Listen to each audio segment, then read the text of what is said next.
Alam niyo mga kapatid, diretsahan na tayo. Wala namang masama na magkaroon tayo ng mga politikang gusto natin. Wala namang masama doon.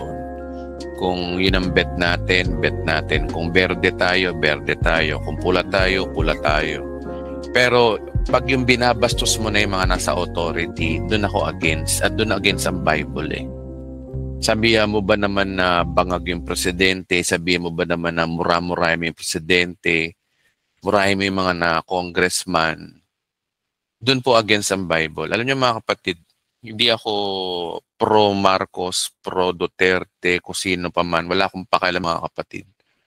Kasi yung mundong ginagalawan ko ngayon, pinagkatiwala ko na sa Diyos yan. Kaya nga lang, nakakalungkot isipin na marami mga Kristiyano na, pati mga nasa full grace na na nakikisawsaw sa politika, nakikilait,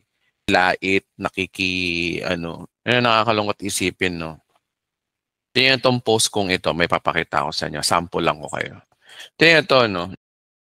Simple lang man ang pinost ko. Sabi ko, majority ng mga Filipino ngayon mas naniniwala sa kasinungalingan kaysa sa katotohanan. Wala na atang pag-asa ang bansang ito. Kaya mga kapatid, wala naman masama, no. Alam ko iba rito, may mga sari-sariling mga colors sa politics. I respect your point of view, but ang kulay ko kasi ay puti. Nasa puti kasi ako. Kasi bakit? Kasi ito ninyo, no, doon tayo sa sinasabi mismo ng Diyos. Sa Diyos tayo magtanong, Panginoon, ano po ba ang side mo? Ano ba talaga ang dapat namin gawin sa mga namumuno sa amin? Maliwalag na maliwanag sa Romans chapter 13. Verse 1 hanggang patuloy. Sabi rito, no, ang bawat tao ay dapat pasakop sa mga pinuno ng pamahalaan sapagkat walang pamahalaang hindi mula sa Diyos at ang Diyos ang nagtatag ng pamahalaang umiiral. Liwanag dyan daw na wala daw pinuno ng pamahalaan. Lahat ng pamahalaan, guys, sa buong mundo, lahat. Evil man, no, o hindi, basta pamahalaan. Tandaan natin, guys, pamahalaan. Ibig sabihin, hawak niya. Okay? Ngayon, kung Kristiyano ka at nananampalataya ka sa tinapos na gawa ni Kristo at naturingan kang born again, dapat panampalatayanan mo na lahat ng nangyayari sa iyo ay kalooban ng Diyos, including yung nangyayari sa paligid natin. Kasama yung nangyayari sa ating bansang Pilipinas. Lahat yan ay ikabubuti po natin. Tingnan nyo ang basic na sinasabi ng Bible. Masakit to Ito masakit to. Masakit to sa mga sa mga anti-government. Masakit to Kasi ito yung sinasabi ng Biblia. Hindi naman ako may sabi nito. Si Edwin ba may sabi niyan?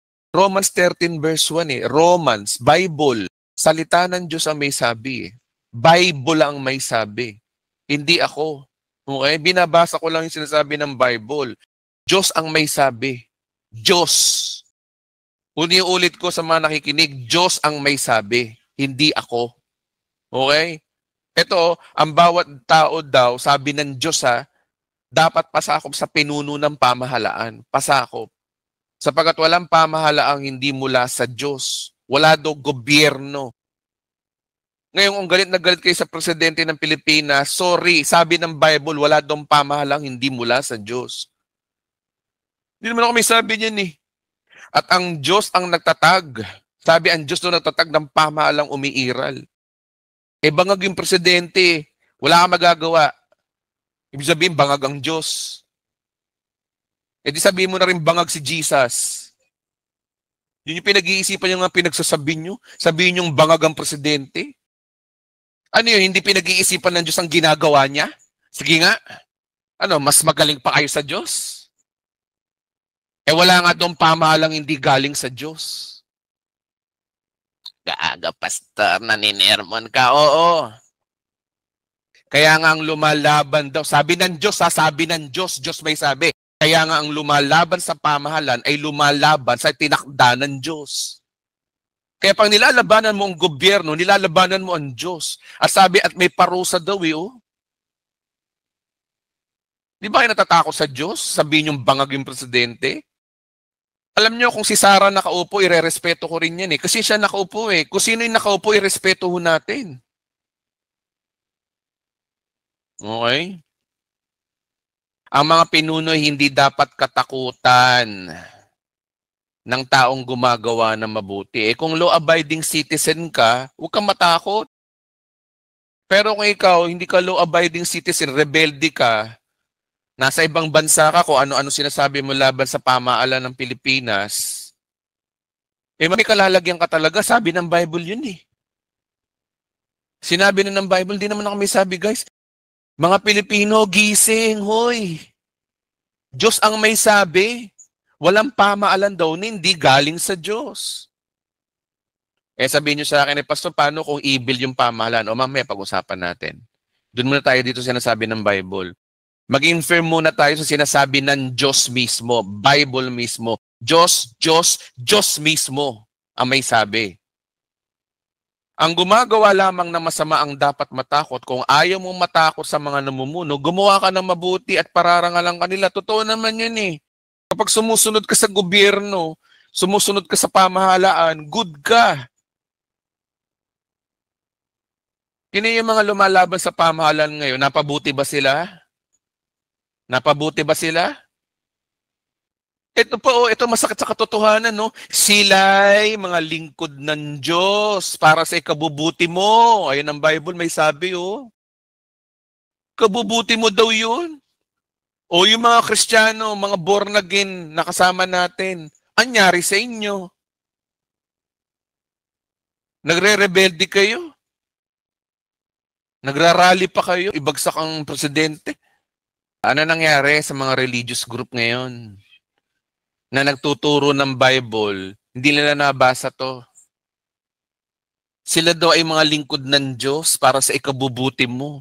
Hindi naman ako may sabi niyan eh. Bible may sabi. Buklatin nyo kaya ang mga Bible nyo. Ano nangyari sa inyo? Nagtuturo kayo ng Bible, mga pastor kayo? Kayo pa yung nangungunang magrebelde sa pamahalaan? Kayo pa yung una na nagtuturo, nagbubunsod na magrebelde sa pamahalaan? Kayo pa? Mga nagtuturo kayo ng Bible, mga Kristiyano kayo? Kristiyano, ha? Kaya nga hiwalay ang state ng religion, eh. Magkahiwalay talaga yun, eh. Bakit nakikisawsaw kayo? Liis sa salita ng Diyos ang mga ginagawa nyo. Ano, nabayaran na ba kayo? O, ibang mga Christian, ibang mga nasa full grace din. Post ng post, bangag ang presidente, bangag, bangag, bangag, bangag, bangag, bangag. Anong nangyari sa inyo? Nakalimutan nyo to, Romans 13. Sila'y mga lingkod daw ng Diyos para sa ikabubuti mo. Ngunit kung gumagawa ka ng masama, dapat ka matakot dahil sila'y may kapangyarihang magparusa. Oh. Buti nga, hindi kayo kinakasuhan ng libel eh. Ito pa, ang sakit nito sa pandinig nyo. Sila'y mga lingkod daw ng Diyos na nagpaparusa sa mga gumagawa ng masama. Again, inuulit ko hindi ako maka-BBM. Maka-Diyos ako. Nataon lang na siya'y nakaupo. Nataon lang talaga. Kung si Sarah nakaupo dyan, ipagtatanggol ko pa rin si Sarah. Ito rin ang sasabihin ko. Walang pamahalaan na hindi mula sa Diyos. Kung nakaupo dyan si Isko Moreno, sasabihin ko pa rin, walang pamahalaan na hindi galing sa Diyos. Kung nakaupo dyan, demonyo, sasabihin ko pa rin, walang pamahalaan na hindi mula sa Diyos. O, paano yan? Kung nakaupo dyan si Hitler, kung nakaupo dyan yung presidente ng North Korea, ito pa rin ang sasabihin ko, sila'y mga lingkod ng Diyos para sa ikabubuti mo. Ngunit kung gumagawa ka ng masama, dapat kang matakot sa may kapangyarihan magparusa. Kung nakaupo ng presidente ngayon, si Nero Cesar, ito pa rin ang sasabihin ko, sila'y mga lingkod ng Diyos pa rin. Sasabihin ko pa rin yun. Kasi sinasabi ng Biblia na walang bagay na nangyayari sa mundo na hindi kalooban ng Diyos. Basa, panaghoy, ayan, Old Testament muna tayo. Yan ang problema sa atin no? Akala natin walang ginagawa ang Diyos. Nagkaroon tayo ng evil, nagkaroon tayo ng masamang leader. Ay, ano ginawa ng Diyos? Diyos tatanga-tanga. Alam ng Diyos ang ginagawa niya mga kapatid. O sa mga mga hindi alam ang sinasabi nila na depende. Pero kung presidente bangag, lalaitin ko siya. O eto, sabi ng Diyos, walang anumang bagay na mangyayari nang hindi ka pahintulutan ni Yahweh. Wala daw anumang bagay na nangyayari daw sa mundo na hindi ka pahintulutan daw ng Diyos. Ibig sabihin, lahat na nangyayari sa mundo, kapahintulutan ng Diyos.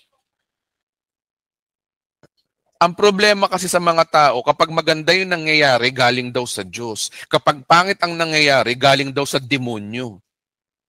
Kaya yung nakaupo ng presidente ngayon ay demonyo. Gawa daw ng demonyo. Sigurado kayo, eto next verse. Nasa kapangyarihan ng kataas-taasan Diyos ang masama at mabuti. Ayan, o ano.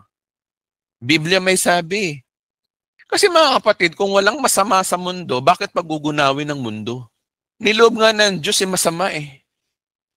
Kahit sa buhay natin, kahit pangit ang nangyayari, ayan no, nasa kataas-taasan daw ng Diyos, nasa kapangyarihan daw ng kataas-taasan ng Diyos, ang masama mabuti. Ano bang ibig ko sabihin sa inyo mga kapatid? Kontrolado ng Diyos ang nangyayari ngayon? Alam ng Diyos ang ginagawa niya? Bakit sisi kayo ng sisi ng mga tao? Kasi mga kapatid, no, kung hindi kalooban ng Diyos na maupo ang presidente ngayon, lumalabas niya ang Diyos, ay hindi Diyos, hindi siya dapat sambahin. Lumalabas niya ang Diyos mangmang, walang alam. Hindi siya dapat sambahin. Kung sasabihin nyo na hindi kalooban ng Diyos na nakaupo ngayon. Malinaw ang sinasabi ng Biblia, kontrolado ng Diyos eh. Alam ng Diyos ang ginagawa niya. Alam ng Diyos kung sino nakaupo ngayon. Kontrolado niya. Masama man yan o mabuti, bigyan kayo ng halimbawa Okay, para malinaw. Pastor, paano nga kung masama? Una, sige, yan si BBM nakaupo. Ayoko nang kontrahin kayo, ayoko nang makapagdebate sa inyo kung talaga bang masama si BBM o mabuti. O sige, ganito na lang, given. Masama yung presidente, si BBM. Kahit na alam naman natin na mahirap manghusga. O sige, husgahan na natin. Masama si BBM, bangag. Sabihin na natin, bangag ang presidente. Pero Kristiyano ka. Ang problema kasi Kristiyano ka eh. Ang Kristiyano, dapat sinusunod yung sinasabi ng Biblia. Tama ba o hindi? Kasi kung hindi ka Kristiyano, hindi ka dapat sumunod sa Bible. Totoo lang mga kapatid, ang totoong Kristiyano sumusunod sa Bible. Hindi ka Kristiyano pag hindi ka sumusunod sa Bible. Kaso ang problema, ang tinuturo ng Bible iba. Ang sabi daw, ang bawat tao ay dapat pasakop sa mga pinuno ng pamahalaan. Kasama yung bangag na presidente. Kailangan mo raw magpasakop kasi sapagkat walang pamahalaang bangag na hindi mula sa Diyos. At ang Diyos ang nagtatag ng pamahalang umiiral na sa tingin mo bangag. Kaya nga ang lumalaban sa pamahalaang, dagdagan natin ng bangag. Kasi bangag ang tingin nyo sa pamahalan eh. Kaya nga ang lumalaban sa pamahalaang bangag ay kumakalaban daw sa tinakda ng Diyos. Ibig sabihin, kahit pala bangag ang pamahalaan, kinakalaban mo pala ang Diyos. Sa bagay, tanongin niyo yung sarili niyo, baka sa tingin niyo lang yun, baka akala niyo lang bangag. Ang problema kasi kayo lang may sabi nun. Pero hindi naman lahat. Kasi kami, dito sa Bride of Christ, hindi kami kagad-kagad naniniwala sa mga sabi-sabi, nagsusuri muna kami. Hindi kagaya nyo, nakikigalit kayo. Pag sinabing bangag ang presidente, sasabihin nyo, bangag nga ang presidente. Pastor, paano nga kung masama nga yung presidente, masama yung hari? O sige, sample lang ko kayo ng Bible verse ha. Sample lang ko kayo. Kailan nabubuhay ang mga apostol? Kailan nabubuhay? Nabubuhay ang mga apostol noong when Peter died. Kailan namatay? Saint Peter died between 64 AD. Died 68 AD. Okay, so when Peter died, 64 AD. Okay Ngayon ang tanong, who killed Peter in the Bible?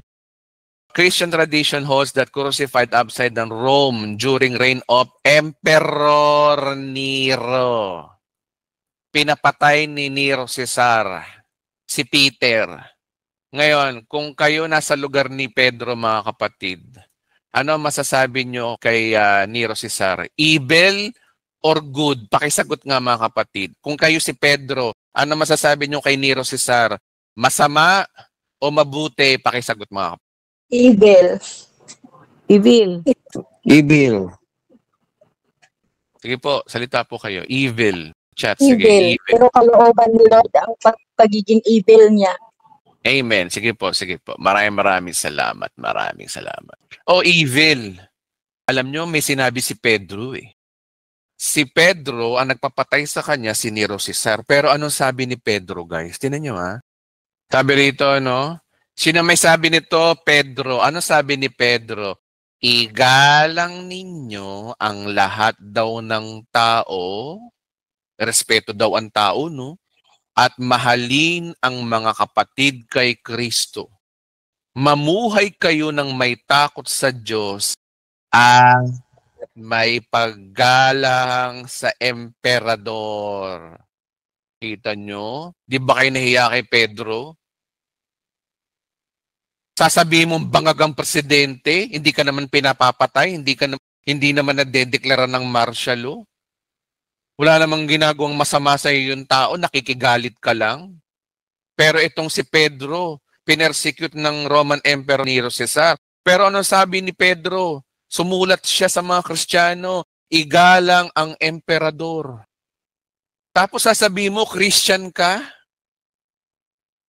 Si Jesus nga, nung pinapatay, ang sabi ni Jesus Christ, patawarin niyo po sila, hindi nila nalalaman ang kanilang ginagawa. Tapos sasabihin mo, Christian ka, magpo-post ka ng presidente, bangag. Anong klaseng Kristiyano kayo? Pero yung mga post nyo, bangag ang presidente. Ano kayo? Hindi ko naman nilalahat ha. Okay, so ang big idea dito, anong klaseng Kristiyano kayo? Kung ganyan ang attitude nyo sa social media. Okay? So sa atin dito sa Bride of Christ, alam ko mga taga Bride of Christ ay hindi naman ganon. Naniniwala ako. Kaya nga lang, meron din minsan eh. Biro mo sa wall ko mismo, nagpo-post lang naman ako ng non-government, sasabihin niya, presidente bangag. Pero Christian yun. Okay? Okay, sige. Pasensya na kayo, vlogger ako eh. Hindi lang ako pastor. Kaya dapat kong i-vlog ang dapat kong katotohanan. Pastor, paano ngayon evil yung government? Kalooban ng Diyos yun. Oo, kalooban ng Diyos yun. Sabi ng Bible, nasa kamay ng Diyos ang masama at mabuti. Eto pa guys, meron pang isa pang verse na nagpapatunay na kalooban ng Diyos kahit masama yung leader. Okay? Ang sabi sa Kawikaan, ito, biblical na biblical eh. Chapter 21, verse 1 to 5. Sabi rito, no? Hawak ni Yahweh ang isip ng isang hari at naibabaling niya ito kung saan igawi. Sabihin, hawak pala ng Diyos ang isip ng isang hari. Hawak pala ng Diyos ang isip ng isang leader ng pamahalaan, including ang presidente ng Pilipinas. Nagpapatunay na God is a sovereign God. Pastor, paano kung inutos ng gobyerno sa akin gumawa ng masama? Okay, balik tayo sa sinasabi ng Bible, Romans 13. Tingnan nyo ha. May konsiderasyon naman tayo dyan. Hindi naman tayo pwedeng maging bulag-bulag. Mali na ang ginagawa ng inuutos sa atin ng pamahalaan. Susunod pa ba tayo? Kasi tingnan nyo mga kapatid, ang sabi kasi dito, bawat tao ay dapat pasakop sa mga pinuno ng pamahalaan. Tingnan nyo yung salita rito, pasakop. Sinabi bang sumunod? Tingnan nyo. O, ito pa, hindi pa naintindihan ng iba.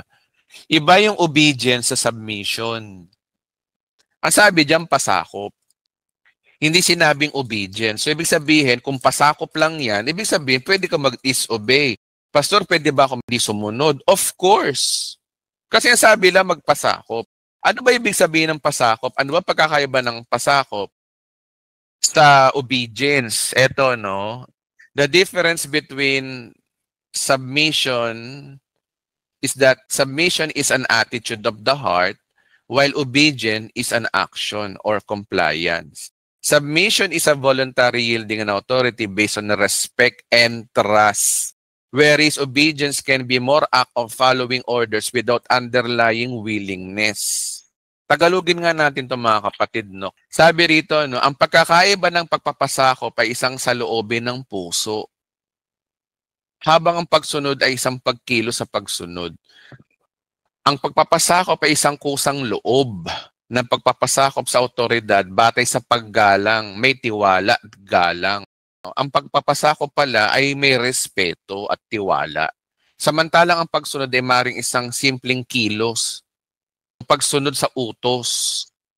Halimbawa, isang sundalo maring sumunod sa isang utos dahil sa takot maparusahan.